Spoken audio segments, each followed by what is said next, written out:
Magandang araw po sa inyo mga kaibigan. Marinig natin ang kwento ni Marjorie at ng kanyang naudlot na kasal.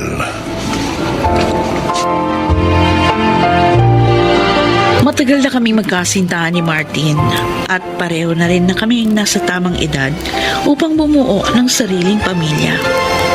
Ramdam kong mahal niya ako, gaya ng pagmamahal ko sa kanya. Ngunit sa pagdaan ng mga araw, mayroon akong napapansing kakaiba sa kanya.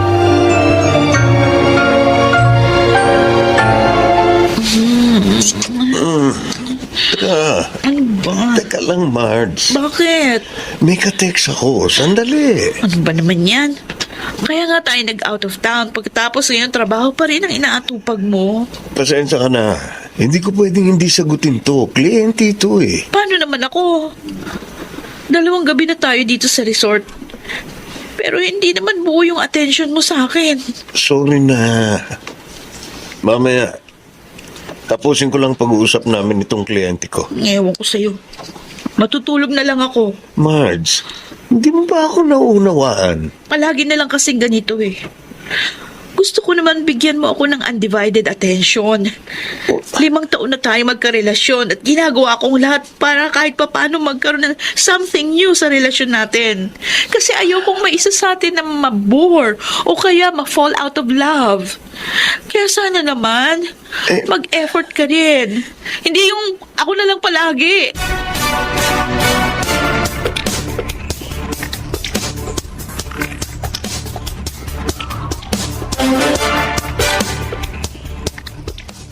Magpakasal na kasi kayo. Bakit ba hindi pa kayo nagpapakasal? Pareho naman kayo may stable job. Christy, kung ako lang talaga, matagal na akong nag-propose.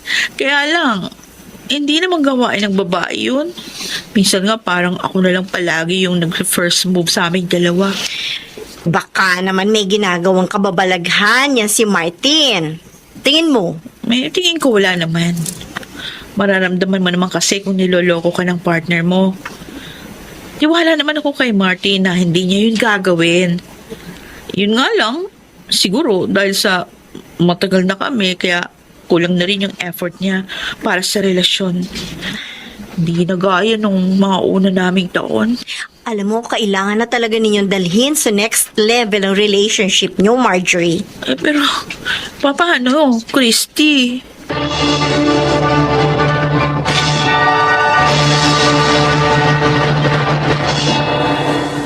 Primo, Oh, paano mo nasabing si Casey na ang the one mo?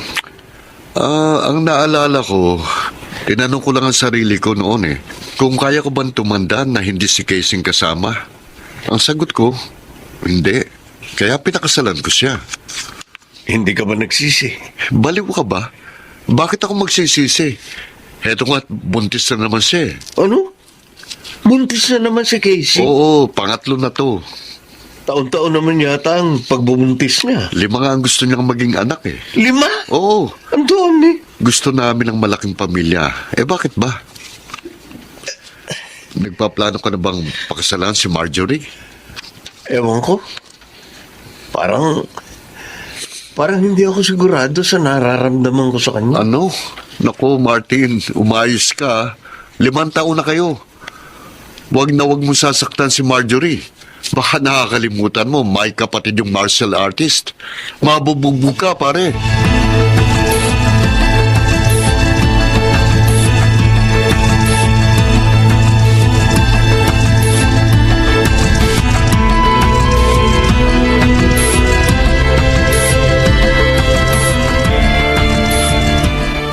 O Martin, tikman mo to. Salamat, tita. Alam ni Mama na paborito mo ang crispy pata. Kaya nagluto kanina nung malaman na papunta ka rito. Sarap. Talaga? Sabi ko naman kasi sa'yo, punta ka lagi rito sa bahay. Ay, siya nga pala, Martin. Ano yung Kuya Badong? Balita ko, na-promote ka. Ay, ano ba yan, kuya? Nung 1 buwan pa, hindi ka na sa balita. Uy, ngayon ko lang na-tsempuhan itong si Martin eh. Oo, Kuya. Na-promote ako. Bay, okay. Oh, so, kailan mo na pakakasalan ng kapatid ko? Kuya,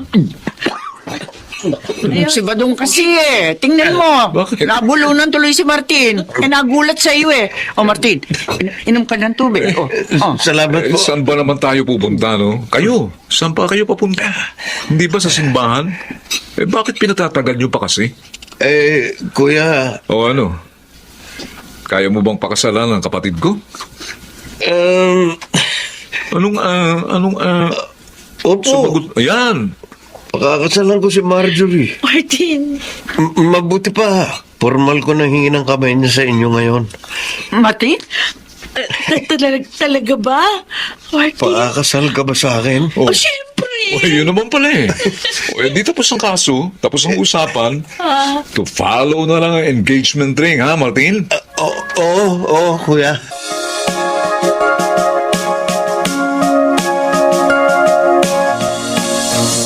Oh my gosh! Talaga? Oo. Tingnan mo. Kahapon niya lang binili itong singsing. Nasilo na siya ni Kuya kasi bigla siya tinanong. Shucks! This is it, friend! Ang pinakahihintay mong pangyayari sa buhay mo. Si Kuya kasi, hindi tuloy romantic yung proposal ni Martin. Napaka-epic. Tinanong niya ako kung papakasal ako sa kanya habang hawak-hawak niya ang isang pirasong crispy pata. Talaga? Oo, pero ayos na to. Isang mahalaga, ikakasal na kami. Magkakaroon na ako ng pamilya, Christy. Kaya ikaw, maghanap ka na rin ng jowa. Nako, saka na ako maghahanap ng mapapangasawa kapag kasal ka na. Kasi alam ko magiging busy tayo sa preparation mo sa wedding. Ay, naku, totoo.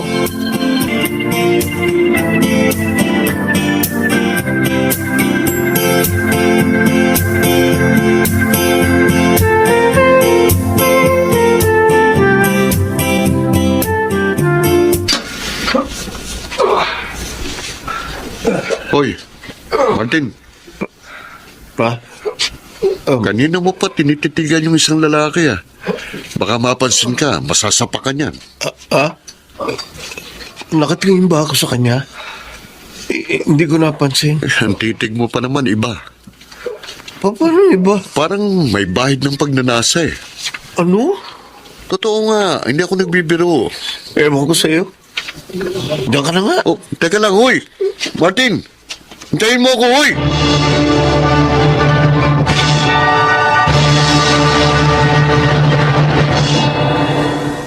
Ano pa nangyayari sa akin?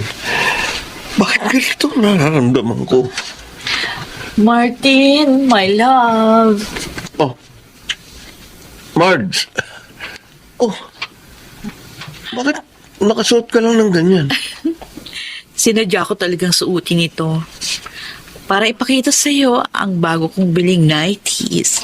Ayos ba? Oo. Ayos naman. Magbis ka na. Ha? Bakit ako magbibihis? Ukubarin ko lang naman ito. Ha? Martin. Teka. Ah? Bakit mo ako tinulak? Sorry. Sorry, Marge. Kasi, Kung ayaw mo magsabi ka, sorry. Nabigla kasi ako eh. uuwi na lang ako. Marge! Marge!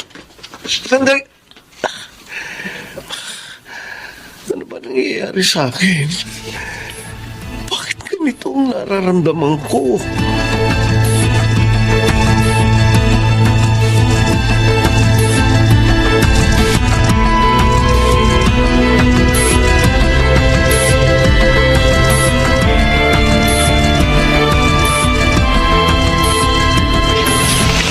Hindi pa rin kayo nag-uusap? Gano'n nakatagal? Mag-iisang linggo na. Lo, bakit? Hindi siya nagtitext sa akin eh. Kaya hindi rin ako nagme-message sa kanya. Ngayon pa talaga kayo nag-away ng ganito, ha? Kung kailan nagpaplano na kayo magpakasal? Ay, ewan ko ba, Christy? Parang may kakaiba akong napapansin kay Martin eh. Pero, ewan, hindi ko maipaliwanag kung ano yun. Ang mabuti pa, ikaw na mag-initiate. Nunugin mo ng pride mo. Kailangan ninyong mag-usap ng masinsinan. Kaya lang natatakot ako. Natatakot ako, Christy.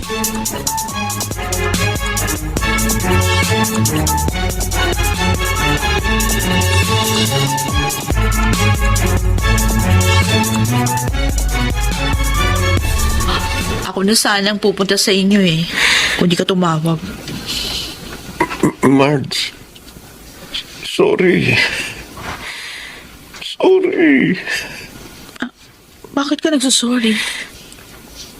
Sorry talaga, hindi ko sinasadya. Hindi ko alam na mangyayari ito.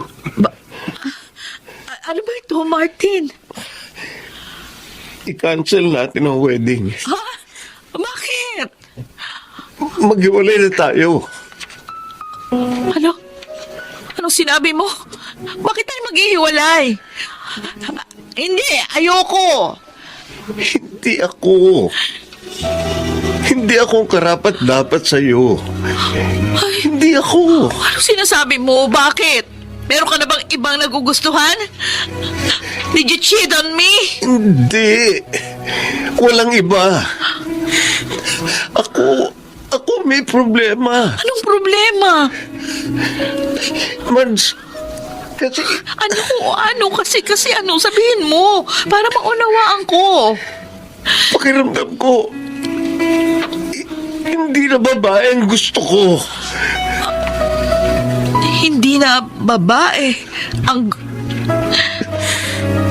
Sinasabi mong bakla ka? Oh my God. No. No, hindi pwede, Martin. Hindi. Lalaki ka. Sorry, Marge. Pero matagal na. Matagal ko na itong nararamdaman. Parang nag-iiba ang interes ko. Kaya inobserbahan ko ang sarili ko.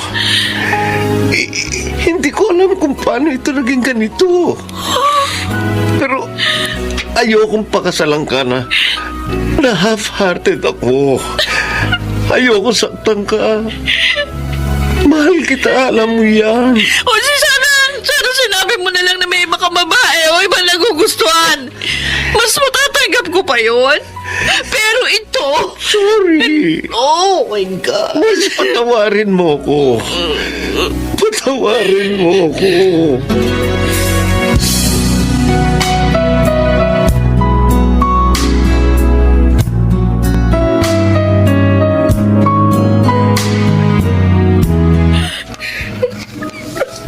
Uy, bakit ba kasi? Ano ba nangyari sa inyo ni Martin?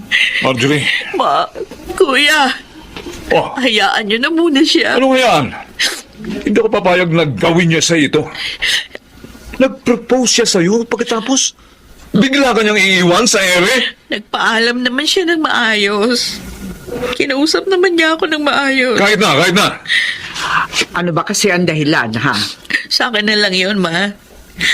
Pero hindi niya ako niloko. Oh! Yun lang masasabi ko. Hindi niya ako pinagpalit sa iba. Eh kung gano'n, ano ang dahilan? Kuya, sana nga niloko niyo na lang ako kaysa ganito. Ang hirap tanggapin. Siya, tama na. Kung ayaw mo sabihin, sige. Umiyak ka muna ng umiyak. Hahayaan ka na namin. Basta humanda siya sa akin. Kapag nagkita kami, babalian ko siya ng buto.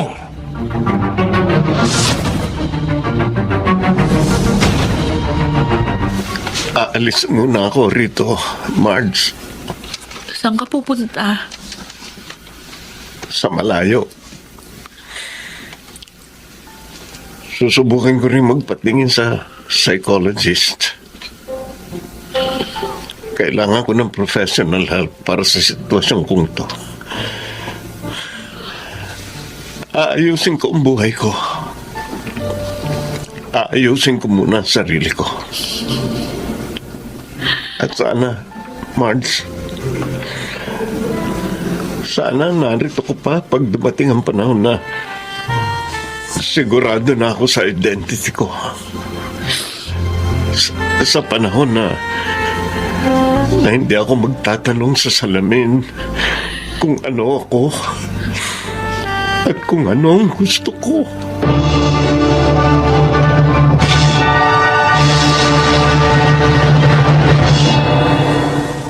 Nang sinabi ni Martin na hindi na babae ang interest niya, parang nanliit ako. Pero kinalaunan, na-appreciate ko ang honesty niya. Alam kong mahirap din para sa kanyang tanggapin ang nangyayaring pagbabago sa kanyang sarili. Pero hindi siya nag-atubiling sabihin sa akin ang katotohanan. 1 taon na mula nang umalis siya. Bagamat ayokong umasa na may tutuloy pa ang aming naudlot na kwento. Pero araw-araw,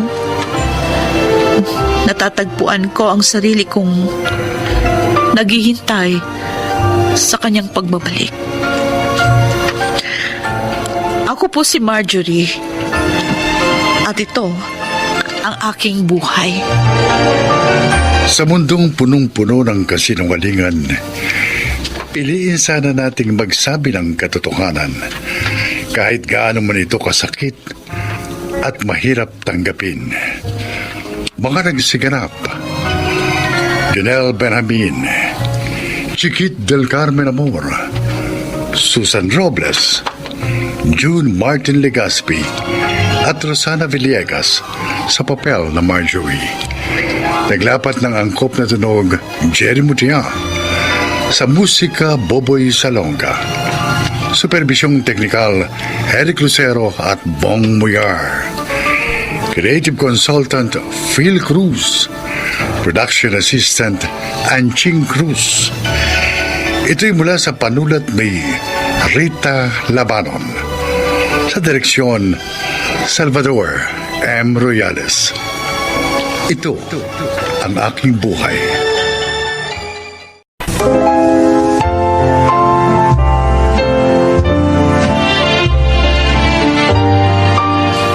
Mga kaibigan, sa araw na ito ay maririnig po ninyo ang testimonya ng isang nilalang na nais ibahagi ang kanyang kwento upang kapulutan ng aral. Siya po ay si Ava. Isa akong babae na handang magpakamartir para sa aking pinakamamahal na asawa. Kahit pa madalas niyang saktan ang aking kalooban sa pamamagitan ng lantarang pangangaliwa. Pakinggan ninyo ang aking salaysay ng buhay at naway kapulutan nito ng aral.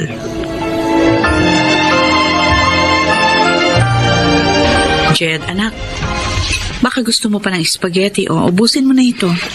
Sige po, ma. Si Papa po pala. Kailan pa po ba siya uuwi sa atin? Ay, ewan ko, anak. Di ko alam kung kailan uuwi yun. Sayang nga eh. Ilang araw na lang.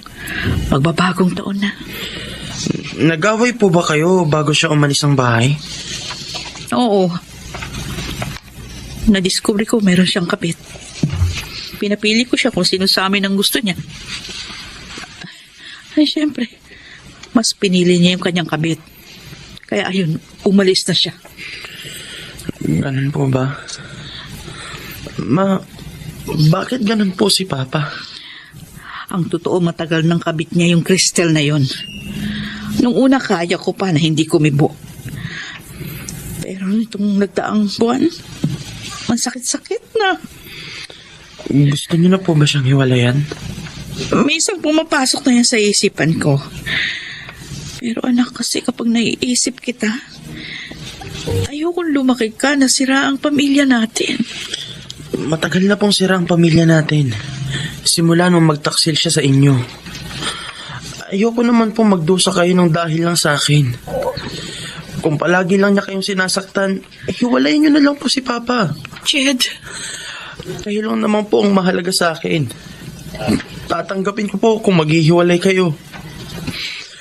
Ang gusto ko lang naman po, makita ko kayong masaya ulit. At hindi nyo mararanasan ulit yun kung nasa poder pa tayo ni Papa.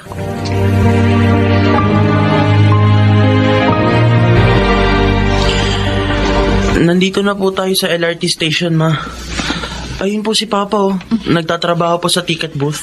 Sabi ng papa mo, ganitong oras siya magbe-break. O, hintayin na natin siyang lumabas ng ticket booth. Ma, ano po bang plano ninyo? Magmamakaawa na umuwi na siya ng bahay? Para ano? Para makasama natin bukas sa bisperas ng bagong taon? Oo, anak. Susubukin ko siyang pakiusapan na umuwi. Kahit man lang sa pagsalubong sa bagong taon. Oh, ayan ang papa mo. Lumabas na ng ticket booth. Tara po, lapitan natin. Miggy! Miggy!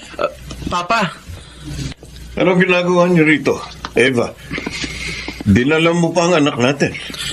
Pa, uuwi po ba kayo sa bahay ngayong New Year's Eve? Miggy, kahit man lang sana ngayong bagong taon, mabuo lang ang pamilya natin. Pakiusap, umuwi ka ng bahay. Hindi ako magbabagong taon sa bahay natin. Kanina po kayo magsa-celebrate? Sa kabit nyo? Jed, huwag kang magsalita sa akin ng ganyan. Totoo naman pa. Kaya ayaw nyo pong umuwi sa amin kasi mas gusto nyo umuwi sa bahay ng kabit Jed, nyo. please, tama na. Huwag tayo mag-iskandalo dito. Pwede ba? Umuwi na kayong dalawa. At kahit kailan, huwag nyo na akong pupuntahan dito sa trabaho ko. Dahil kahit anong pilit nyo, hindi na ako uuwi sa bahay. Ayoko na kayong makasama. Sumusobra na yang si Papa, Ma. Siya na ang may kasalanan sa atin. Siya pa ang galit. Hindi ko siya mapapatawad sa ginawa niya sa inyo. Anak, huwag ganyan. Ama mo pa rin siya. Kung nagkasala man siya sa atin, ipagdasal na lamang natin siya. Oh, Eva, ayun yung LRT ticket ng dalawa hanggang Blumentritt Station. Umuwi na kayo. Kayong dalawa na lang ang mag-celebrate ng bagong taon. Huwag nyo na akong idamay pa.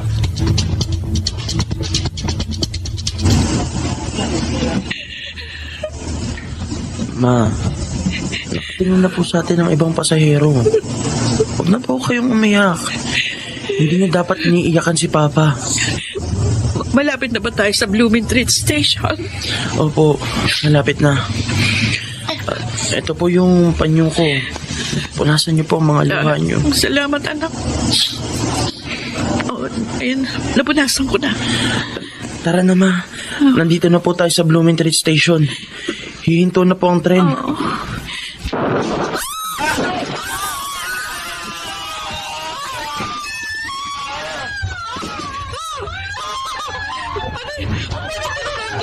Buong katawan ko! Hindi ko! Jed! Jed, anak, gumising ka! Jed! Jed, hindi ka pwede mamatay! Anak ko! Hindi ka pwede mamatay! Ay, tulungan niyo ako!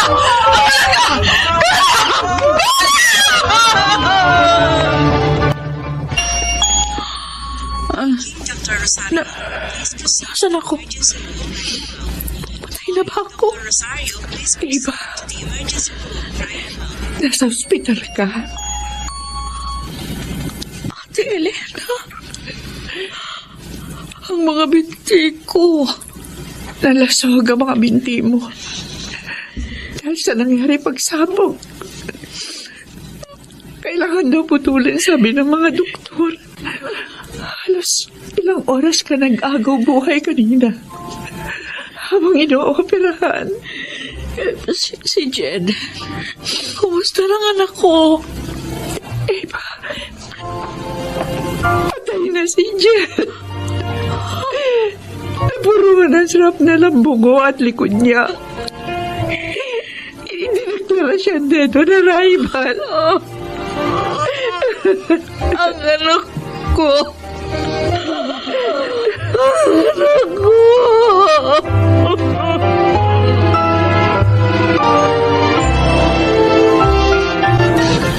Kasalanan ko lahat. Hindi sila masasawi kung hindi ko sila iniwan. Magse-celebrate ako ng bagong taon. Napatay ang anak ko. Habang ang asawa ko naging baldado pagkatapos ng trahedyang yun. Honey? Honey, Nagpe-prepare na kami ni Tita Lloyd ng medianoche para mamaya. Kailangan masaya tayo sa pagsalubong ng New Year 2001! Nakukuha mo pa magsaya? Ha? Alam mo namang namatayan ako ng anak doon sa sumabog na LRT. Sabihin mo sa akin, paano ako magiging masaya ngayong bagong taon? Honey, alam ko masakit para sa'yo. Ang sa akin lang naman, kalimutan mo muna yung pagluluksa mo. Kahit saglit lang. For New Year's sake. Miggy, nalulungkot din ako sa nangyari sa anak mo. O sige, babalik na ulit ako sa kusina para tulungan si Tita Lloyda. Oh, nitong nagawa kong kasalanan sa pamilya ko.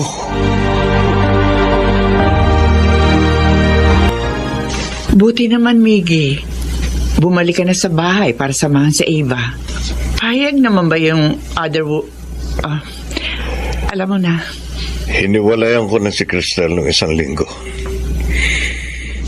Na-realize ko kasi na isang kamalian ang pakikipagrelasyon ko sa kanya.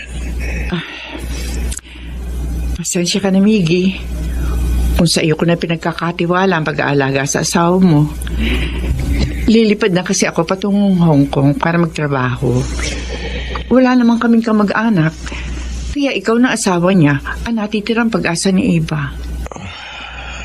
Sige. Sige, Ate Elena. Ako nang bahala sa pag-aalaga sa asawa ko.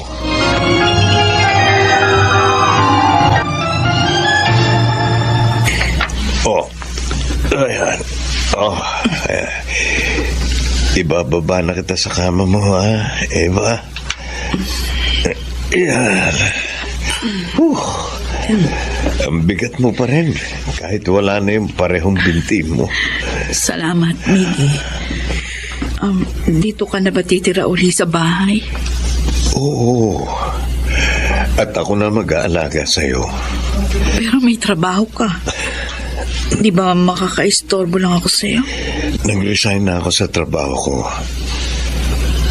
May naman akong naipon na kahit konti na pwede nating ipuhunan sa itatayo nating sari-sari store. Di ba may sari-sari store tayo noon sa baba na abandonado na ngayon? Aayusin ko uli yun. Para kahit na nandito ako sa bahay at nag-aalaga sa iyo, kumikita rin tayo. Miggy, sigurado ka ba talaga na handa mo kong alagaan? Oo, dahil may obligasyon pa rin ako sa iyo bilang asawa mo. Baka naman sa pagtupad mo sa obligasyon mo sa akin, hindi ka naman maging masaya sa piling ko. Huwag mo nang isipin yun. Ang mahalaga, nandito ako para alagaan at protektahan ka. Pangako, hindi kita iiwan.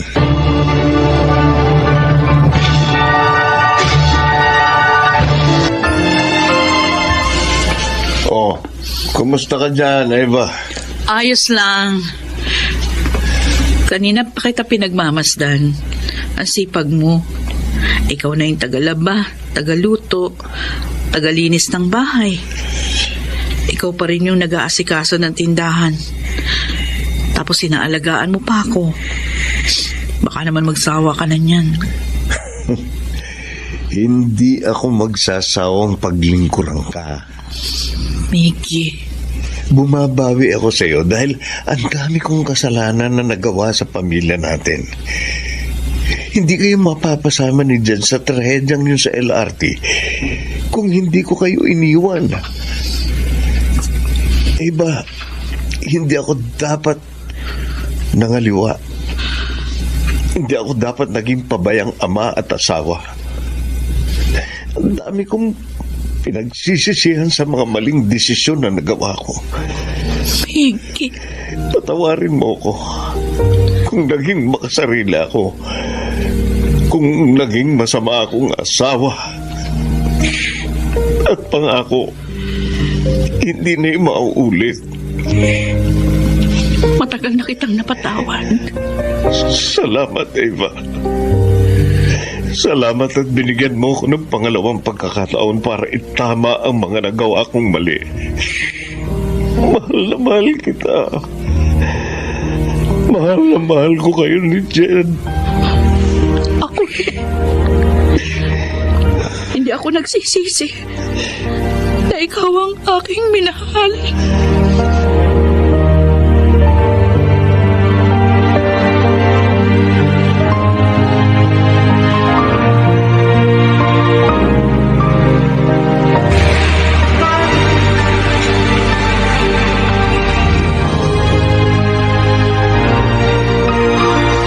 Oh, nandito na tayo sa puntod ng anak nyo, Eva, Biggie. Ay, pwede mo na akong ibaba sa Teka. pagkakakanto. Ayusin ko lang itong dala nating portable chair. Yan. O yan, ayos na. Pwede mo na ngayon pong asawa mo, Tol. Sige. Ito. Ayan na, Eva. Pasensya ka na, Miggy. Kung kinailangan mo pa akong buhatin, papunta dito sa sementeryo.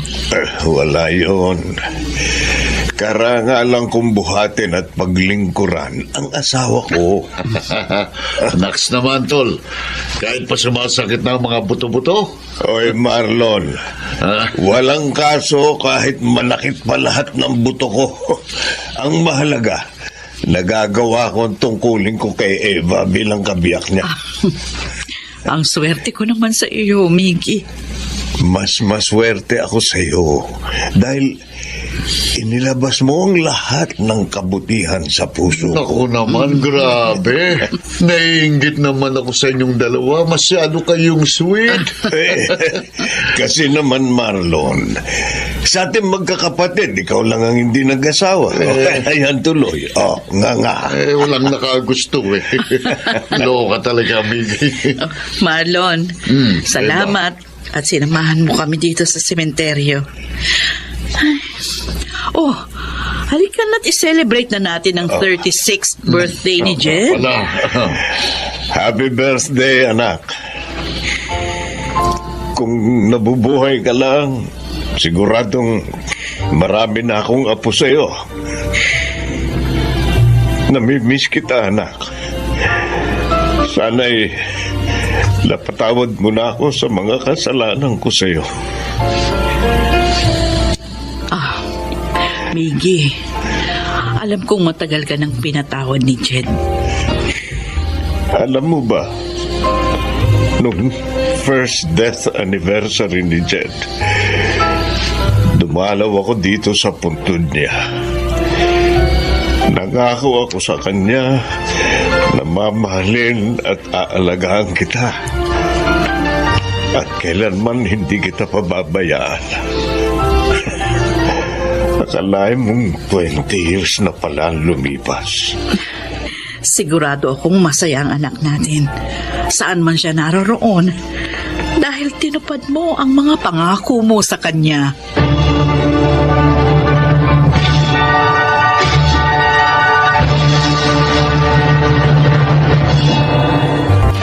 Dalawampung taon na ang lumipas simula nung LRT bombing noong 2001. Eto ako ngayon. Masaya na sa buhay. Kapiling ang aking pinakamamahal na asawa. Tanggap ko na ang nangyari sa akin noon at ginagawa ko na lamang inspirasyon ang nakaraan para mag-move forward sa kinabukasan. Wala na akong mahihiling pa dahil ibinigay na sa akin ng Diyos ang lahat. At ibinigay niya yon sa pamamagitan ng aking asawang si Mickey. Ako si Eva. At ito ang aking buhay.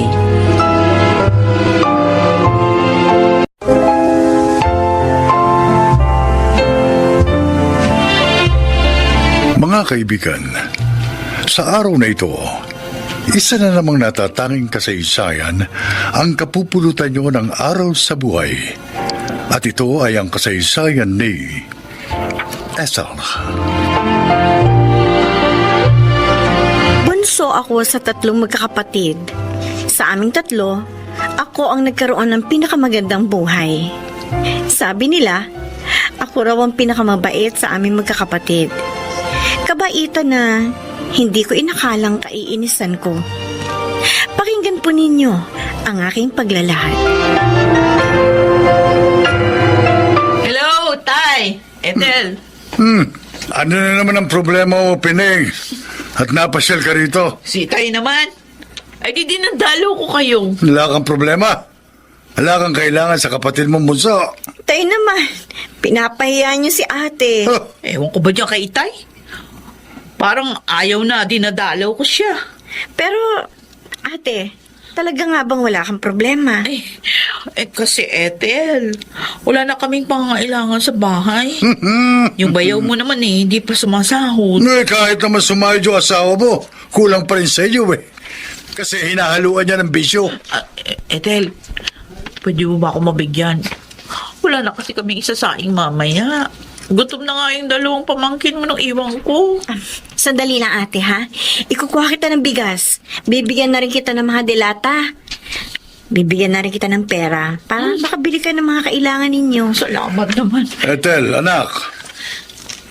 Ikaw ba'y nakabili na ng bitamina para dyan sa dinadala mo? Opo, itay. Buntis ka na, Ethel? Oo, ate Pining. Pinag-iingat nga ako ng doktor eh. Kasi first baby ito.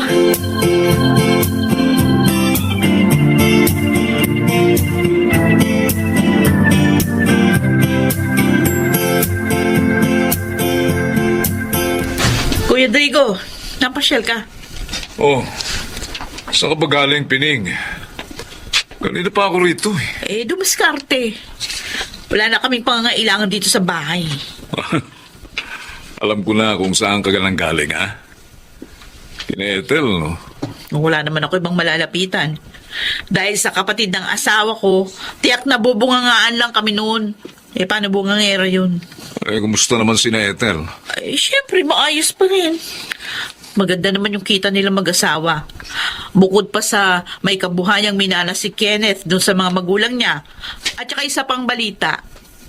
Buntis na ang buso nating kapatid. Lako, lagot. Bakit lagot, Kuya Drigo? Baka hindi na tayo matulungan ni Ethel eh. Ngayon buntis na siya. Kung kailan pa naman gusto ko sana mag-abroad. Mangingibang bansa ka? Oo. Malaking kikitain ko sa Canada. Yung nga lang, may placement fee. Pareho pala tayo na may gustong hingin tulong kay Ethel. Ako naman, may gusto kong negosyong buksan.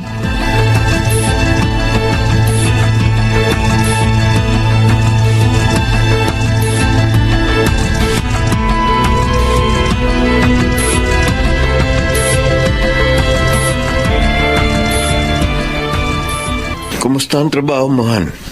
Okay naman, Han. Ano kaya kung tumigil ka na sa pagtatrabaho? Ha? Pero Kenneth, maliit pa lang naman ang tiyan ko eh. At saka hindi naman ako nahihirapan. Nag-aalala kasi ako sa magiging baby natin. Malaki na naman ang ibon natin eh. At ang kita ko naman, sobra pa sa mga pangangailangan natin. Kaya naisip ko, magpahinga ka na lang dito sa bahay. Kung pwede sana. At saka na lang ako hihinto sa trabaho. Pag malaki na yung tiyan ko, iingatan ko naman ang baby natin eh. Promise.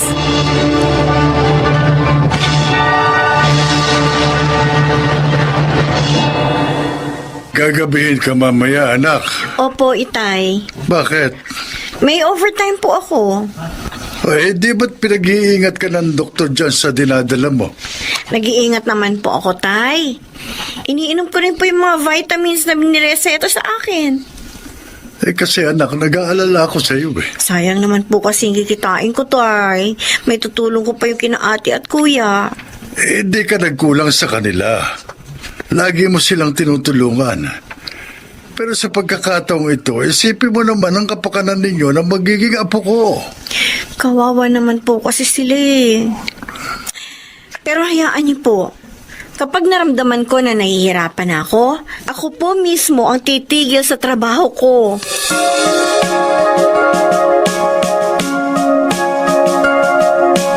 Opo, itay. Parang naman po, umasenso naman kami ng pamilya ko. Nang hindi, lagi na lang akong umaasa kay Ethel. Kuya, sure kaya ang trabaho yon sa Canada? Oo. Kasi malaki ang placement fee. Oo nga. Kapag naloko ka, sayang ang malaking halagang hinihiram mo dito sa kapatid mo. Hindi ho peke, itay. Huwag naman ho sana kayo negatibong mag-isip. Sige, kuya. Ha? Tutulungan kita. Maraming salamat, Ethel. Ang bait mo talaga. Huwag ka mag-alala. Babayaran kita kapag naroon na ako. Ethel, sana ako din matulungan mo, no? Kasi meron akong gustong pasukin na negosyo. Maliit lang naman yung puhunan. Kayang-kaya mo. Ha? Kailangan. Sabihin mo muna kay Kenneth ang lahat, anak. Naku, paano kung hindi pumayag si Kenneth, itay? Paano naman kami ni Kuya? Oo nga naman, itay. Lagi na lang kayo nakakontra Ethel, tsaka mo lang sabihin sa kanya, ha? Kuya. Total, magbabayad naman kami agad ni Pining Oo. Oo, ha?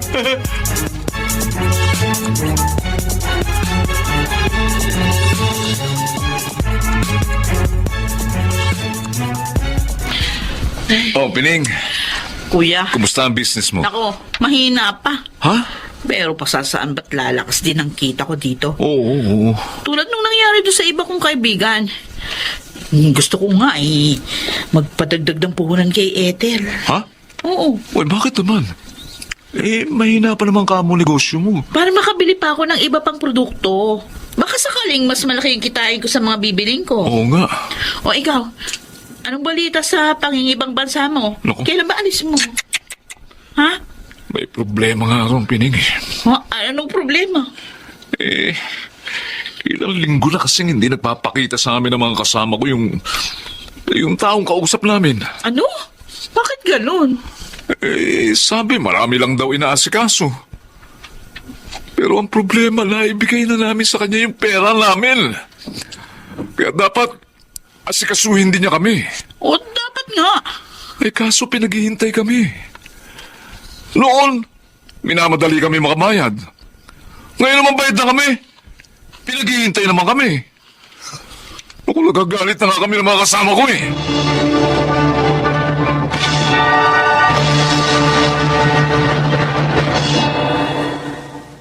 Mag-overtime ka na naman, Ethel? Oo, Kati. Kailangan kumita ng husto Naku, ikaw talaga, oo. Pinapagod mo ng gusto yung sarili mo. Buntis ka ba naman? Kasi gusto ko, bago pa malaman ni Kenneth, na ibalik ko na yung perang kinuha ko sa bank account namin ni Kenneth. Yung pinahiram ko sa mga kapatid ko. Pinahiram mo sila nang hindi alam ng asawa mo? Oo Sus, Si Kuya Drigo kailangan ng pera para makapag-abroad.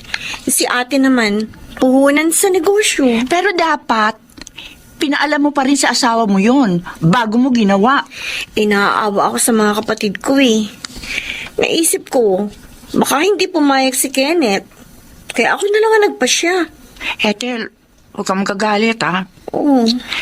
Hindi mo ba naiisip na baka naman inaabuso ka na?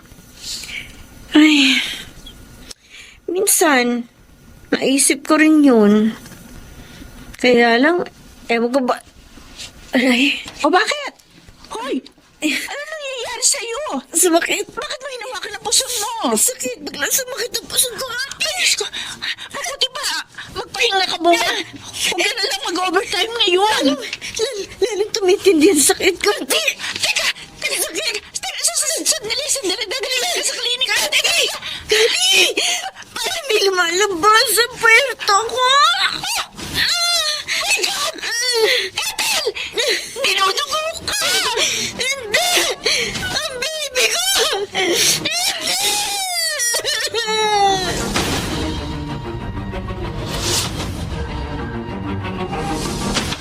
Tay, si Ethel po. Kasi may importanteng bagay sana akong sasabihin sa kanya Ako rin itay. Ano na naman bang tulong ang kailangan niyo sa bunso niyong kapatid? Tay, Talagang kailangan ko ang tulong niya. Na-peke ho ako eh. Fake recruiter pala yung napagbigyan ko ng placement fee para makapag-abroad. Kailan nga ba sinasabi ko? Kami ho ng mga kasama ko lalo. Tay, ako naman ho sana gusto ko magpadagdag ng puhunan doon sa negosyong binuksan ko. Di wala man lang pala sa inyo ang nakaalam sa nangyayari sa bunso niyong kapatid. Ano ba naman ang mangyayari sa kanya? Sa aming tatlo, siya ho ang may pinakamagandang buhay. Oo nga, tama si kuya. Kaya inaabuso niyo naman ang kanyang kabaitan. Hindi ho naman. Hindi niyo naiisip na pinagpapaguran niya ang ibinibigay niya sa inyo. At dahil doon, kaya siya na ospital ngayon. Ha? Nasa ospital siya? Bakit po? Dinugo. Ha? Dahil sa labis na pagod sa katatrabaho para matulungan kayo. Kung bakit naman kasing tatandaan nyo na, hindi pa rin kayo makatayo sa sarili nyo mga paa. Lagi nyong inaasahan ang tulong ng kapatid nyo. Ginagawa nyo pa akong sangkalan para makahingi ng tulong sa kanya. Ito naman. Totoo naman, di ba? Panalangin natin na walang masama mangyari kay Ethel at sa kanyang dinadala. Dahil tiyak na malaking problema kung mawawala ang isa sa mag-ina.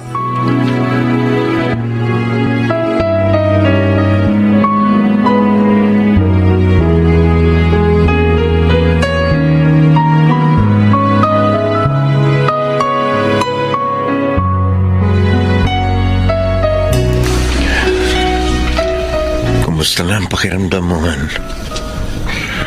Sorry. Kasalanan ko. Kaya muntik nang mawala sa atin ang baby natin. I'm sorry. Huwag ka na umiyak. Baka kung mapano pa kayo ng dinadala mo. Magpasalamat tayo sa Diyos. At kapwa kayo nakaligtas sa pangyayaring yun. Tama ka. Ngayon, may pagkakataon na akong ituwid ang mga pagkakamali ko. Ethel, Nagre-resign na ako sa trabaho ko para maingatan ang baby natin. paano ang mga kapatid mo? Natulungan ko na sila at sobra na yun. Panahon na parang pamilya naman natin ang asikasuhin ko. Alam mo, naiinis nga ako sa sarili ko eh. Dahil masyado akong naging mabait at mapagbigay sa kanila. Kaya inabuso nila ako.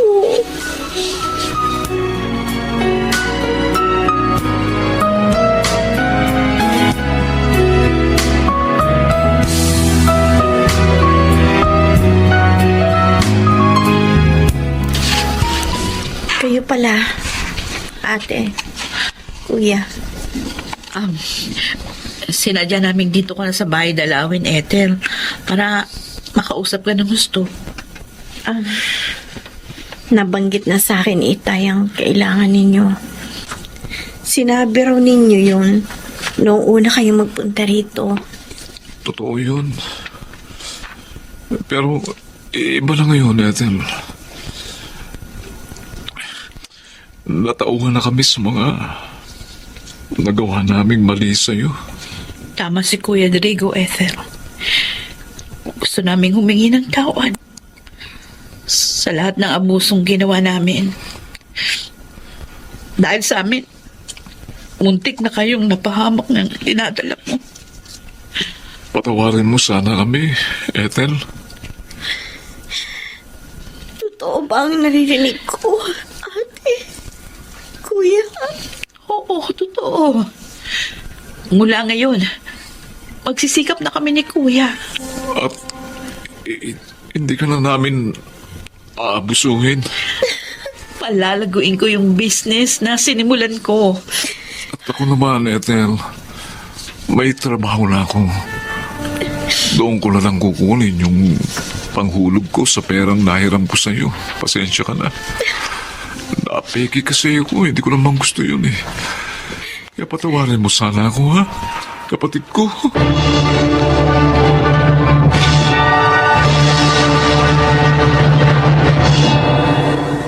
Dalawa na ang anak namin ni Kenneth ngayon. Ang mga kapatid ko naman, maayos na rin ang buhay ngayon. Sana po ay inyong naibigan at kinapulutan ng aral ang aking inilahad. Ako po si Ethel at ito ang aking buhay. Sa buhay ng tao, walang mang-aabuso kung walang magpapaabuso. Mga nagsiganap, Lynel Benjamin, Bobby Cruz, Rosana Villegas, June Martin Legaspi, Susan Robles, at Chiquit del Carmen Amor sa papel na Ethel. Naglapat ng angkop na tunog Jerry Mutia, sa musika ni Buboy Salonga, supervisyong teknikal Eric Lucero at Bong Moyar, creative consultant Phil Cruz, production assistant Anching Cruz. Ito'y mula sa panulat ni Telma Corporal Alcantara, sa direksyon Salvador M. Royales. Ito ang aking buhay.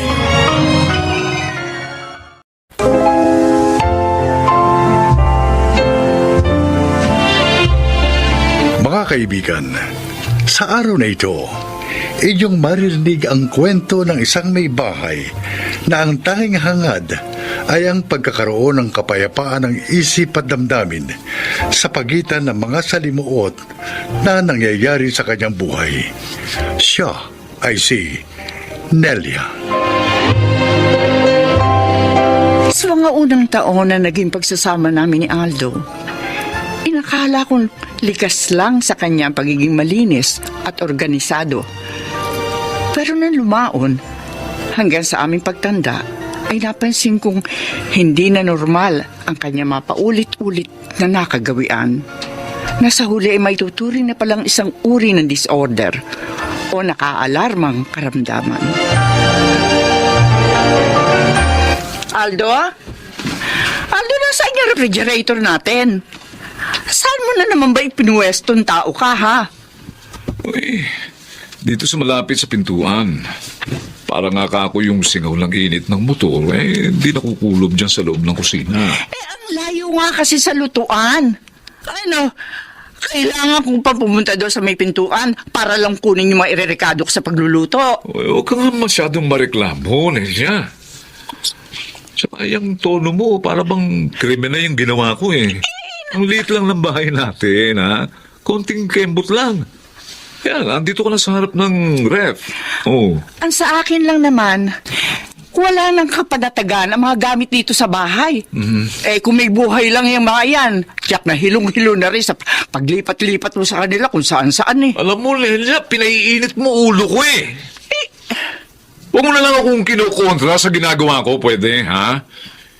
Hindi mo na unawaan eh kung anong klaseng stress ang sumasanib sa akin kapag hindi ko na ipupwesto ang mga bagay-bagay sa lugar na gusto ko.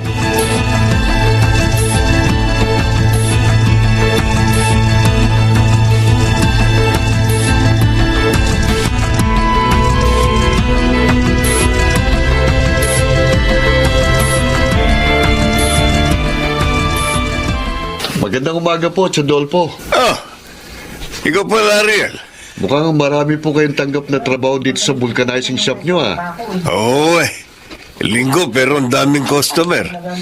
Ikaw ba, saan ang lakad mo? May bibisitahin lang po akong site na pagtatayuan namin ng isang bagong building, Chong. Ba, mainam pala't may kasunod na agad ang project na natapos mo kamakailan lang.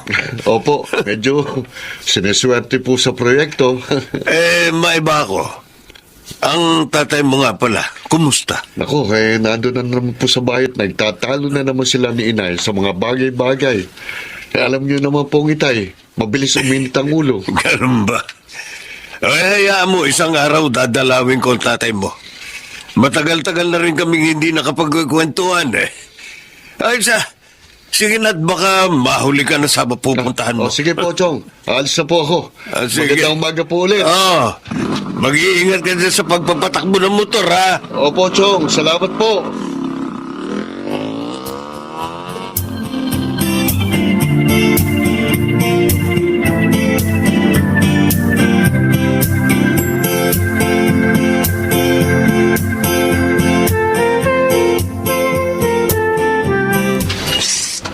Ay, Aldo! Venus? Ano? Bakit nandito ka? Wala na kasi kong pera no? Ano ba yan? Gutom na ako. Masama kayo sa huwag sa Huwag magutom. kang yumaka. Hindi ba sabi ko sa'yo, sa park na lang tayo magkita? Ay, ang tagal mo sumipot. Kanina pa ako naghihintay sa Edo, no? Nilamok na ako't lahat. Pero hindi ka pa rin dapat nagpunta rito. Baka bakis ng sinenya, ako makikita tayo. Ay, talagang magigising siya! Kapalang Dahil sisigaw ka ng sisigaw dito kapag hindi mo pa rin ako binigyan ng pera! Ano? Akin na yung pitaka mo! Bilis! At hindi ako nagbibiro sa sinabi ko! Talaga mag-iskandalo ako dito!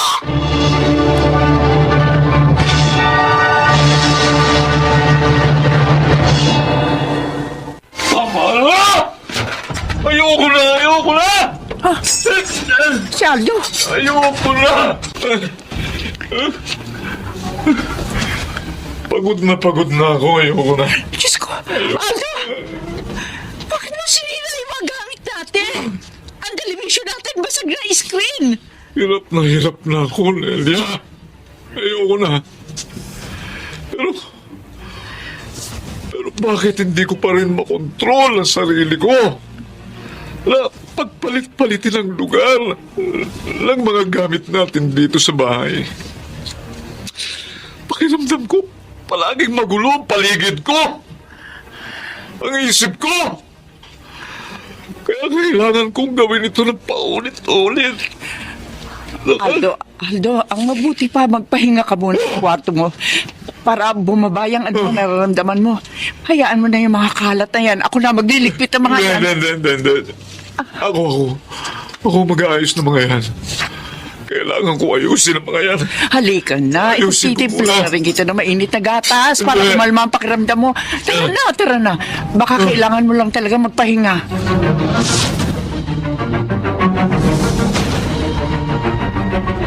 Nag-aalala na rin ako sa nangyayari kay Itay. Masyado na siyang nagiging violente nitong mga nakaraang araw. Pati si Inay, minsan nasasaktan na niya kapag nagwawala siya. Hindi kaya may obsessive-compulsive disorder si Itay, kuya? Yun bang obsession sa isang bagay na paulit-ulit na gumugulo sa isip niya at hanggat hindi niya yun nagagawa, lalong lumalala ang kanyang pagkaligalig? Yan ang paliwanag ng professor namin sa psychology na isang clinical psychologist tungkol sa mga taong may OCD. Mabuti nga sana kung mapipilit nating magpatingin sa doktor si Itay para masolusyonan yung mga dinaranas niya. Sabi pa ng professor namin maaari raw mauwi sa psychosis Ha? o pagkabaliw kapag napabayaan ang pagiging OCD ng isang tao. Yun na nga ikinatatakot ko. Lalo pat iba na ang mga ikinikilos ni Itay nitong mga huling araw. Anong gagawin natin?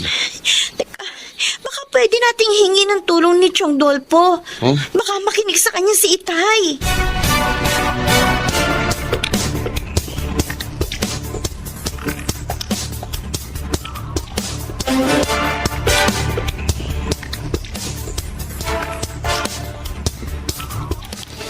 Aldo? Anong ibig sabihin ito? Sino yung babaeng buntis na yan na kasama mo? Sandali ha. Teka lang ha. Magpapaliwanag ako, Nelia. Girlfriend ako ng asawa mo. Okay, Venus. alam mo na. Totoo ba ang sinasabi ng babaeng to, Aldo? Bakit ba kasi ayaw mong maniwala? Inamin ko na sa'yo, di ba? Nelia, mabuti pa. Tayo na umuwi. Ha? Sa bahay na lang tayo mag-usap. Ay, ha? nako, Halika na. Aldo. Hindi kayo uuwi. Venus. Dahil ako, ang gusto ko, mamili ka ngayon sa aming dalawa ng asawa mo. Ha? Ako o siya? Sumagot ka!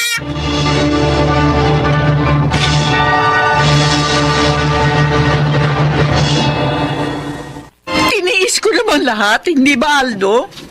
Mula sa pagbuwala mo sa kanin na malata, sa isda na dapat ikaw mo ay prito ko kaysa sa sinabawang ko. Mula sa masasakit na salita tinatanggap ko sa iyo kapag hindi agad ako nakasunod sa utos mo. Nelia. Pero hindi ko matatanggap yung panluloko na tuklasan ko dahil dignidad ko na ang sinisira mo. Nelia, ano ka ba naman? Kayang-kaya ko namang kalasan si Venus kahit anong oras. Binuntis mo? Paano mo kakalasan? Hindi ako ang ama ng dinadala niya.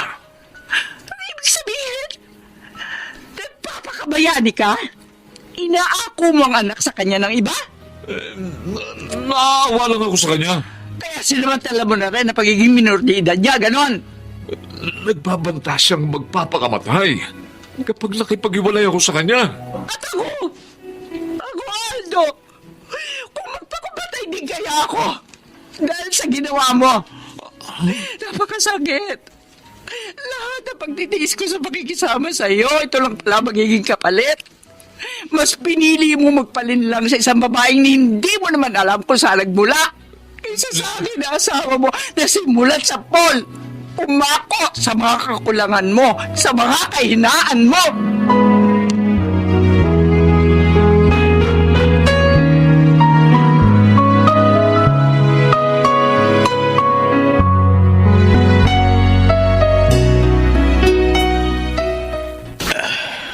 Bata pa lang ang tatay nyo.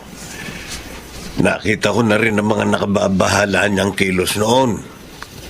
Pero inakala ko ngang likas lang sa kanya ang pagiging malinis at organisado. Kung kaya hinayaan ko lang siya sa kanyang ganong routine. Isa po ang genetics sa mga sanhi ng pagiging obsessive-compulsive disorder, Chong. Oo. Sinay, parehong-pareho ng kondisyon ng inyong ama. Gusto po namin ipagamot si Itay, Chong. Sana po, matulungan niyo kami kumbinsihin siya. Alam po namin nakikinig siya sa inyo bilang nakatatanda sa kanya. Sige. Ako na ang bahalang kumausap sa kanya. Sa kalagayan niya ngayon, kailangan na nga niyang maipagamot.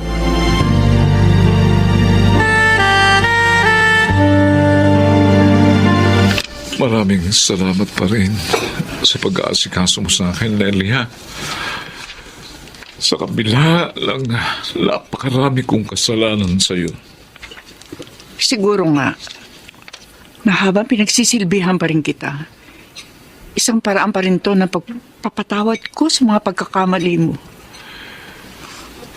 Bukas daw ang appointment ko sa clinical psychologist na professor din pala ni Lara. Wala din naman akong ibang hangad kundi ang pagaling mo. Para mas makaagapay ka pa sa buhay. Kahit para na lamang sa sarili mo. Para sa ating dalawa, Nelia. Gusto kong magkasama pa tayo habang buhay mula sa mga sandaling ito. Gawin mo, Aldo. Gawin mo. Dahil ako kaya kong ipaubaya ang sarili kong mga kapakanan para lang sa katiwasayan ng pagsasamang ito. Tulad ng sinumpang ko, nakasama ka sa harap ng altar.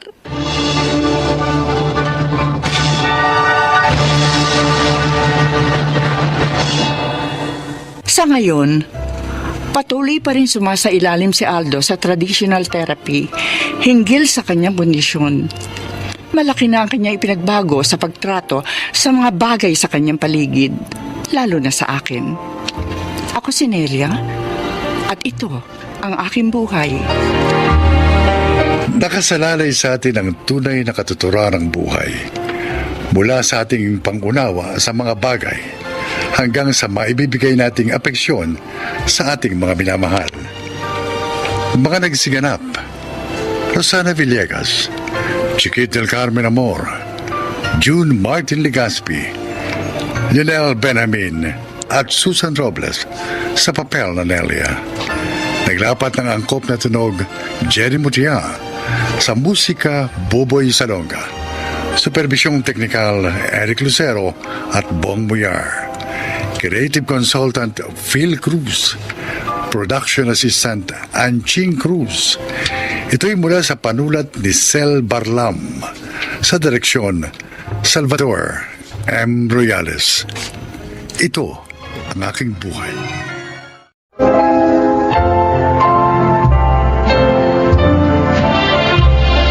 Magandang araw po mga giliw naming tagapakinig. Narito ang paglalakad ng isang binatang may mabuting ugali. Siya ay si Lemon.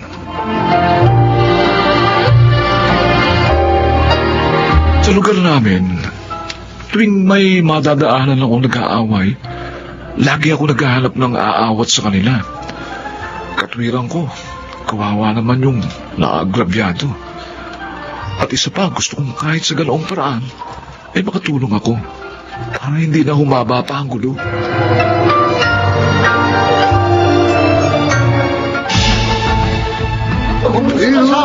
Bakit kaya nagkakagulo mga tao? Tulungan nyo, kawawa naman yun, tulungan nyo.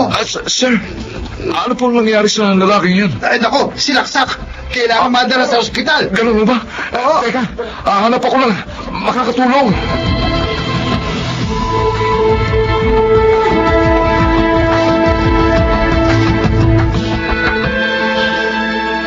Lemon, bakit ngayon ka lang dumating? Late ka na ng 20 minutes. Oo nga, Raul eh. Kasi may nadaanan akong lalaking lasaksak. Oh. Ayun, tinulungan namin madala sa ospital. Dumating na mga bagong boss natin, sina Ma'am Cecilia at Sir Oliver Rodriguez. Lagot. First meeting pa lang. May atraso na ako sa mga bagong boss natin. Okay, Mr. Lemon Bautista. Sir, Pagbibigyan kita ngayon pero ayoko na maulit to. Siya si Sir Oliver Limon. sir, pasensya na po. Pangako po, hindi na mauulit. Hindi naman dahil tumulong ka. Pwede ka nang maliit sa trabaho mo.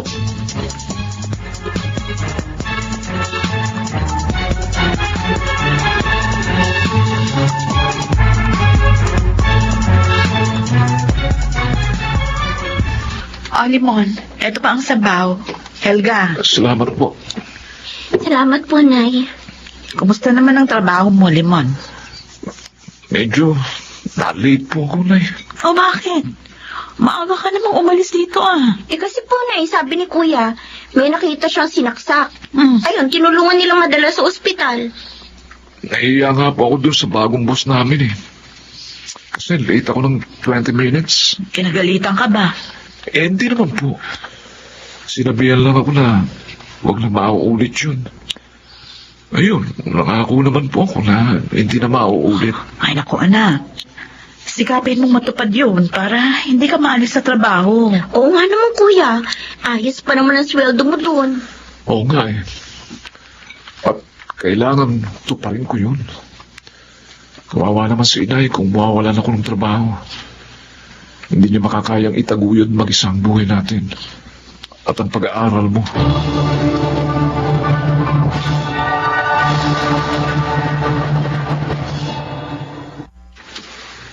Ayan. Tapos ko lang linisin ang office nila, Sir Oliver at Ma'am Cecilia. Pupunta ako naman yung ibang room. Basta ako rito.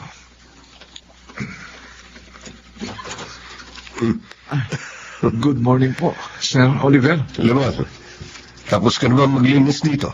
Opo, sir. Sige po, pupuntahan ko naman po yung isa pang room. Sandali. Bakit po, sir? Pakidalan mo ako ng coffee and sandwich dito, ha? Bago mo ituloy ang paglilinis.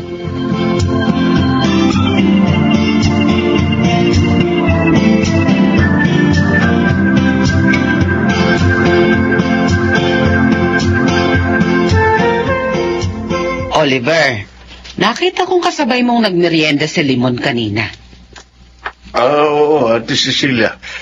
Niyaya ko sa uli na samahan ako magmerienda. Mukhang magaan ang loob mo sa kanya. Natutuwa ako sa kanya eh. May mga ugali kasi siya na parang ako. Tulad ng ginagawa mo noon, na pangingialam sa mga nag-aaway. Ikaw naman. O, Hindi ko pakikialam yun eh. Umanap lang ako ng makakatulong. Para hindi na humaba ang gulo. At ganun din si Limon. Kaya nga hindi ko nakuwang magalit nung minsan sa malik.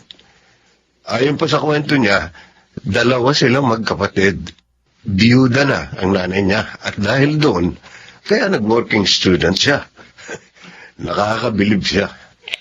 Nga din naman ako sa kanya. Kahit 22 years old pa lang, responsable na. Ay, alam ko na kung bakit ka bumuntong hininga at biglang nalungkot dyan.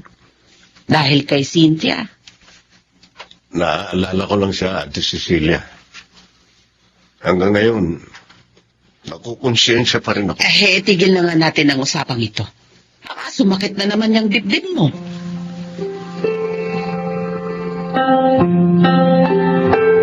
Tapos na ako maglinis sa opisina. Pero kung uuwi naman ako ngayon, hirap pang sumakay. Mapapagod lang ako sa abang ng bus sa pagtayo. Ayoko namang sumabit uli sa jeep. Mahirap, delikado. Sabi ni inay, huwag ko raw ugaliin yun. Dahil baka maaksidente ko. Tama naman siya. Ay, mabuti pa dito na lang muna ako. Magbabasa muna ako habang napapalipas ng ilang oras. Ano, andito pa naman si Sir Oliver. Limon! Limon! Si Sir, bakit kaya? Tulungan mo ako! Parang nahihirapan siya magsalita. Kailangan niya ng tulong.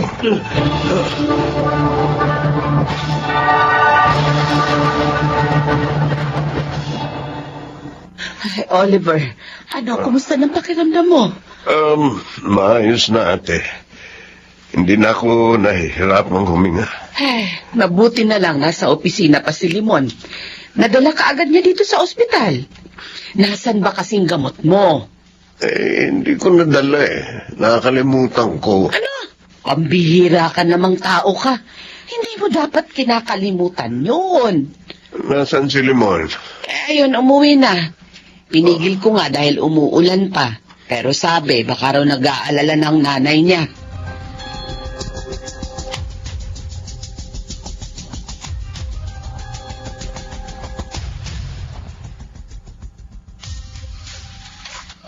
Ano, sir?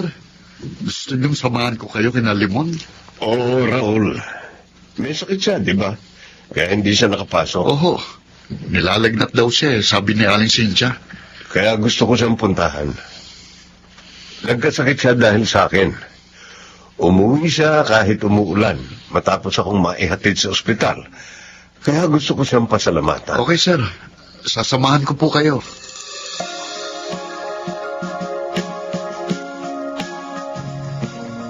Maupo kayo, Raul. Sir. Salamat, Helga.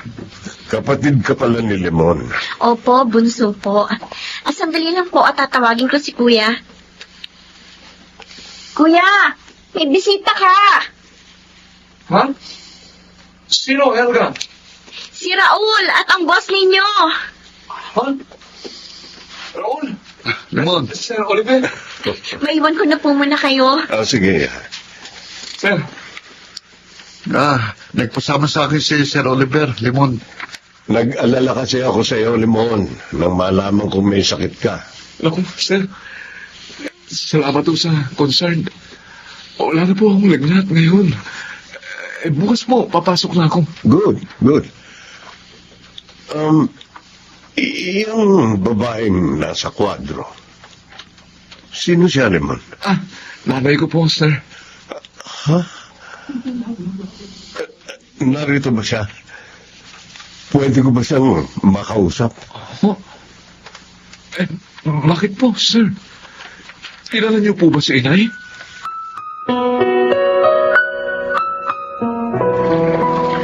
Maraming salamat. Pumayag ka na mag-usap tayo, Cynthia. Kahit na nga malaking kasalanan ko sa'yo. Matagal ko na kinalimutan yun, Oliver. Ayun nga lang, nabigla ako kanina kasi hindi ko inaasahan na makikita pa kita.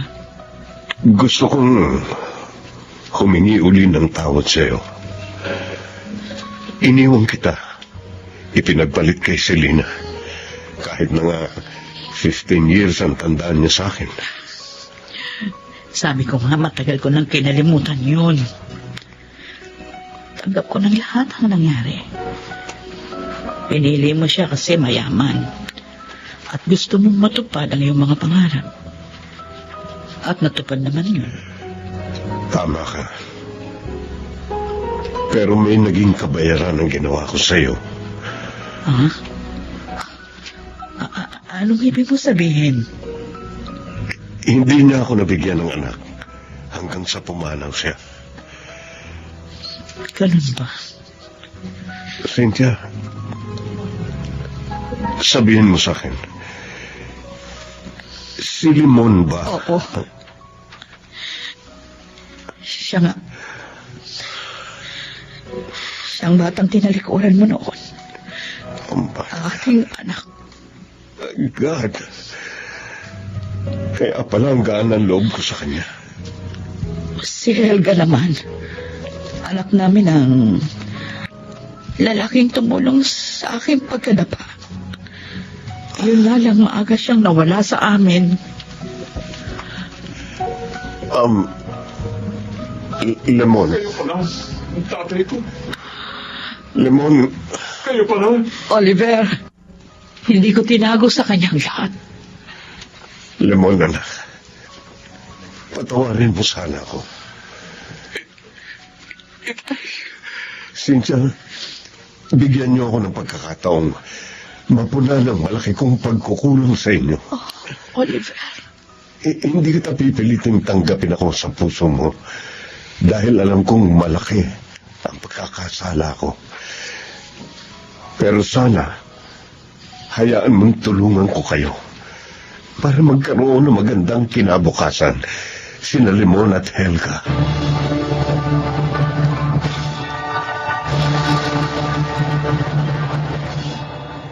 Tinanggap nila yung tulong ni Itay. Dahil doon, pati si Helga ay kanyang tinulungan. Ngayon ay pareho na kaming tapos sa college ni Helga. At sina Inay at Itay naman, nagkabalikan na. Sa wakas, ay natapos din ang aming paghihirap. Ako po si Limon, at ito po ang aking buhay. Kahit mahirap ang mabuhay sa mundo, masarap pa rin sapagkat maraming sorpresa ang buhay. Mga nagsiganap, Rosana Villegas, Chiquit del Carmen Amor, Lionel Benjamin, Jenaline de la Cruz, Phil Cruz, at June Martin Legaspi sa papel na Limon. Naglapat ng angkop na tunog, Jerry Mutia. Sa musika, Buboy Salonga. Supervisyong teknikal nila Eric Lucero at Bong Muyar. Creative Consultant Phil Cruz. Production Assistant Anching Cruz. Ito'y mula sa panulat ni Selma Corporal Alcantara. Sa direksyon nila Maynard Landicho Jr. at June Martin Legaspi. Ito ang aking buhay.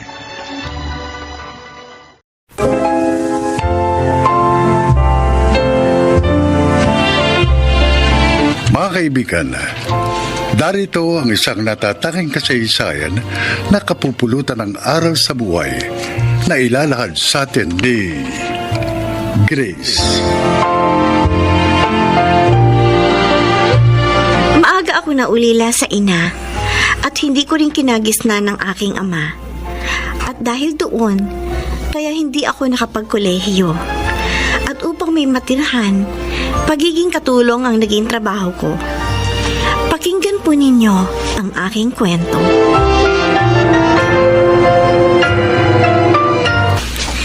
Maraming salamat po sa pagtanggap niyo po sa akin dito para maging katulong ninyo, Sir Ramil. Kahit sa tindahan lang po ninyo ako nakilala, tinanggap niyo pa rin po ako. Pangako po, hindi ko po sisirain ang pagtitiwala ninyo. Pagbubutihin ko po ang trabaho ko dito sa bahay niyo. Naniniwala ako. Mukha ka namang mabait eh. Kaya nga nang makita kita doon sa tindahan sa lugar nyo, inalok agad kita na maging katulong ko.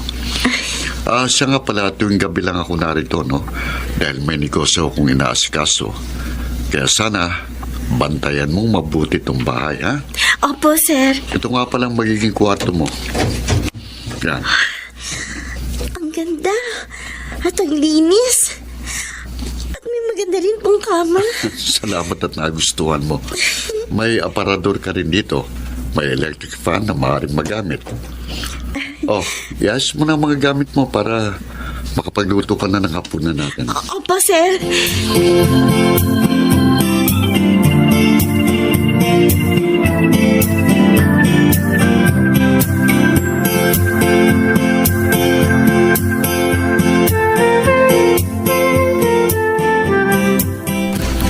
Eto na pong merienda ninyo, Sir Ramil. Ma'am Jenny. Salamat, Grace. O, sige na. Iwan mo na kami. Opo. Sure ka ba na mapagkakatiwalaan ng babaeng yun, Ramil? Oo naman. Mabait at masipag si Grace. Bakit ba? Kasi masyado siyang bata para pagkatiwalaan mo nitong maganda at malaki mong bahay. Baka mamaya magnanakaw pala siya. Ikaw din. Manakawan ka. Hindi na gagawin yun. Mabuti siyang tao. Oh, sobra naman yata ang pagtatanggol mo sa kanya. Sa tindahan mo lang naman siya nakilala, di ba? Hindi niya alam. Nagtanong-tanong ako sa lugar nila tungkol sa kanya. At lahat ng mga nakausap ko, iisang sinabi, mabait siya at mabuting anak. Mahirap nga lang siya. Kahit na. Para sa akin, hindi ka pa rin dapat maging kampante. Ay, hindi bale.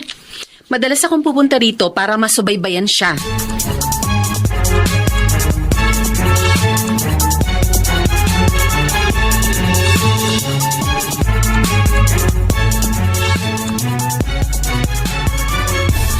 Bata at maganda ka mo ang katulong ng nobyo mo, Jenny.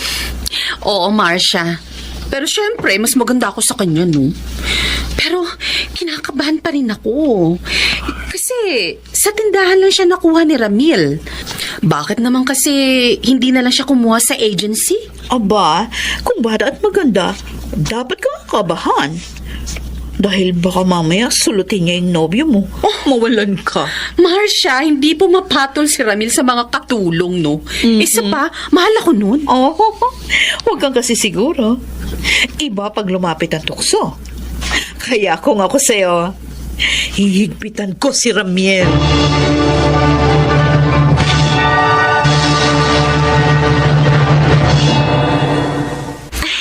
Kayo po pala, Ma'am Jenny. Oo, ako nga.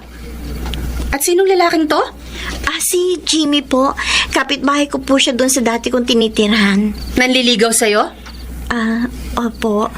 Magandang gabi po, ma'am. Ang galing mo rin, ano? Wala ang amo mo pero nagpapapasok ka ng lalaki sa pamamahay niya. Ma'am, nandyan po si Sir Ramil. Nasa kwarto po niya. Ha? Maaga po siyang umuwi dahil masakit daw po ang ulo niya. Narito na po siya nang dumating si Jimmy. Totoo po yun, ma'am. Ay, bahala nga kayo sa buhay niyo. Buisit. Mukhang masungit ang nobya ng amo mo, Grace. Akala lang niya siguro, hindi alam ni Sir ang pagparito mo. Pwede kayang bumalik ako rito? Gusto ko lang namang makatiyak na okay ka dito. Tsaka para makita na rin kita. Sasabihin ko muna kay Sir Ramil.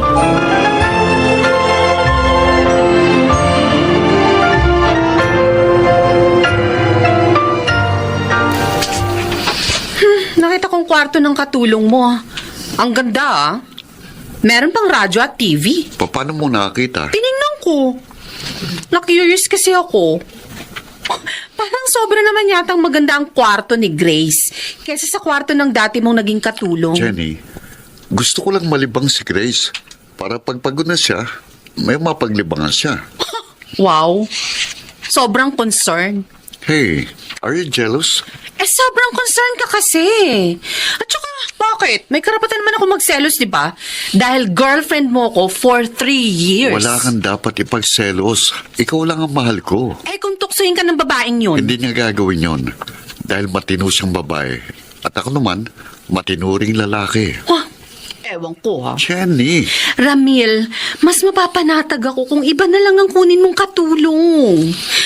Paalisin mo na lang ang babaeng yun.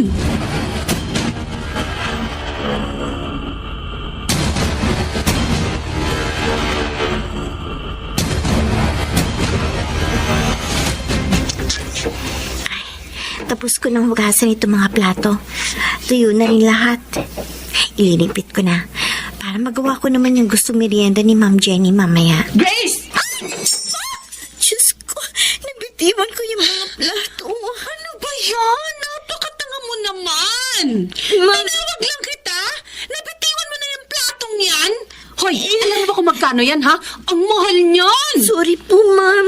Sorry ka dyan. Nagulat po kasi ako sa pagsigaw ninyo sa pangalan ko eh. Aba? Hindi ko po sinasadya. At kasalanan ko pa ngayon, ha? Kasalanan ko pa, kasalanan ko pa, ha? Jenny, tama na po. Yan ang bagay sa'yo. Ang kurutin. Dapat nga sa bunutan ka pa eh. Gagang to? Pati ako idadamay sa katangahan niya. Oy, umanda ka pagdating ni Ramil. Sasabihin ko, palayasin ka na dito. Wag naman po, Ma'am. Wala po ako matutuluyan. Wala akong pakialam, no? Hindi dapat sa bahay na to ang tangang katulad mo!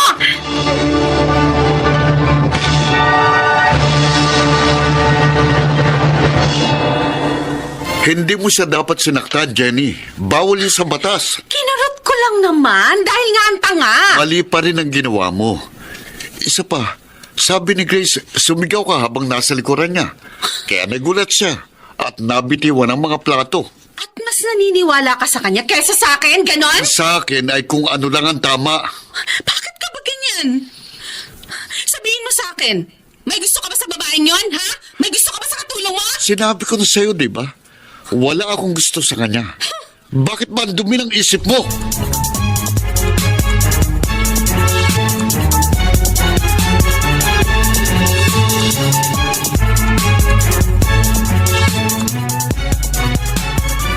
Oh, Grace, saan ka pupunta? Bakit nakaimpake yung mga gamit mo? Narinig ko po yung pag-uusap ninyo ni Ma'am Jenny, sir.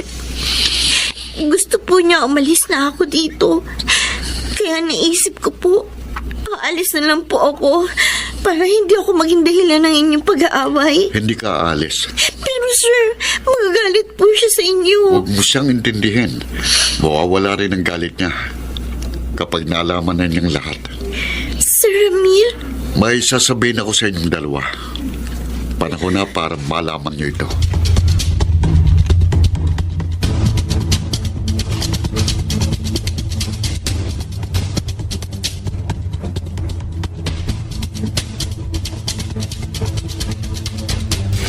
Mas kinampihan pang katulong niya kaysa sa'yo?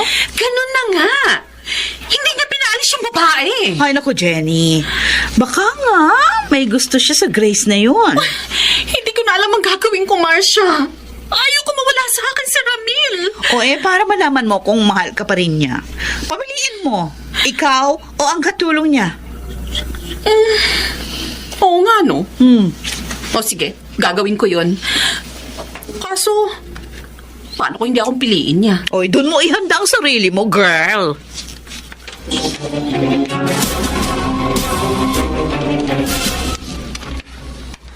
Bakit ba kailangan isama mo pa babaeng to sa pag-uusap natin?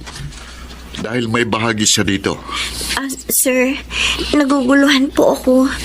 Ano po bang gusto ninyong sabihin? Grace, gusto kong malaman mo na kaya ganitong concern ko sa'yo dahil... Dahil ano?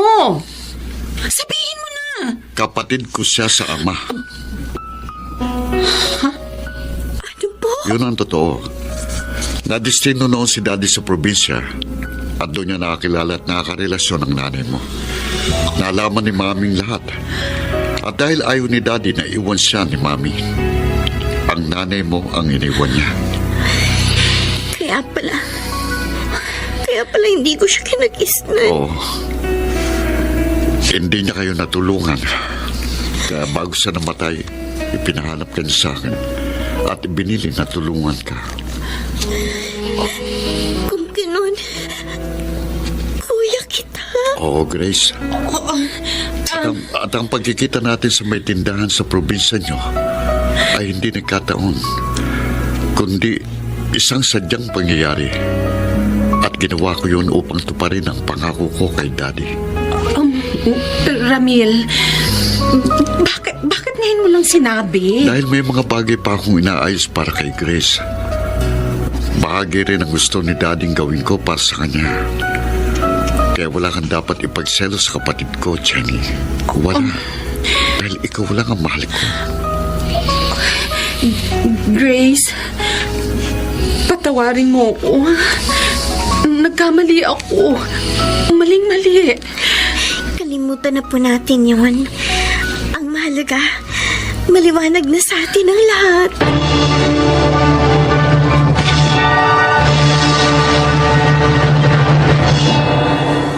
Iyon ang naging simula ng pagbabago ng buhay ko. Ngayon, ay close na kami ni Ate Jenny at nag-aaral na rin ako sa kolehiyo. Tunay ngang sa bawat kalungkutan ay laging may kasunod na kaligayahan. Ako po si Grace, dating kasambahay, at ito ang aking buhay.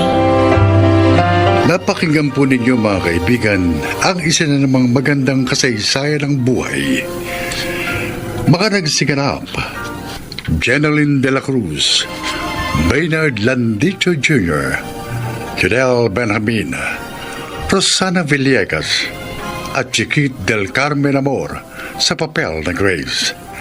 Naglapat ng angkop na tunog Jerry Mutia sa musika ni Buboy Salonga.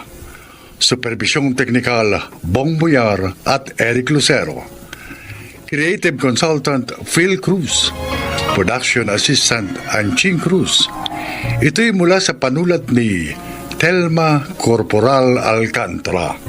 Sa direksyon Salvador M. Royales. Ito ang aking buhay.